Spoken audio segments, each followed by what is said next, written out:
नाज़रीन, अवामी न्यूज़ में खबरनि सिलसिलो जारी है। हिन वक़्तु काज़ी अहमद मां ख़बर ॾींदा आहियूं त SHO काज़ी अहमद स्नैप चेकिंग दौरान दहशत फैलाईंदड़ गुरू खे पकड़े वरितो, जेको पेशावर खां कराची तरफ़ हथियार खे खणी पियो वियो, जंहिंखे गिरफ़्तार कयो वियो आहे ऐं 5 पिस्टल वरी मिक़दार में गोलियूं बरामद। SHO काज़ी अहमद जी हिकु वॾी कार्रवाई, जंहिं हिकु ॾोहारी खे गिरफ़्तार करे उन खे वाखो कयो आहे ऐं उन गुरू जी वधीक ॻोल्हा जारी आहे। उन मौक़े ते SHO काज़ी अहमद सहाफ़ियुनि सां ॻाल्हाईंदे चयो आहे त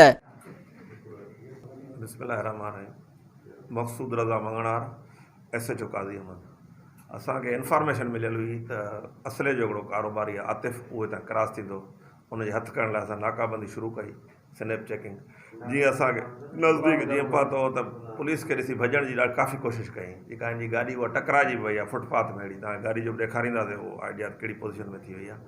पोइ हिनखे चेकिंग में तलाशी वरितीसीं। हिकिड़ो हिनजे वर में पिस्टल लॻल हो 9mm, 4 हिन जे सीट जे हेठां लिकल हुया, जेके 4 ई 5 ई असां पिस्टल 9mm हथु करे एॾे ते अहिड़ो मुक़दमो दर्ज कयो आहे। 4:30 4 बजे खां बाईपास जेको आहे मालपीड़ी लॻ, उते असां चेकिंग शुरू कई। इहो अकेलो हुयो बिल्कुलु। मज़ीद खबरों और तफसीलात के लिए विजिट करें हमारी वेबसाइट www.awamiNewsHD.com।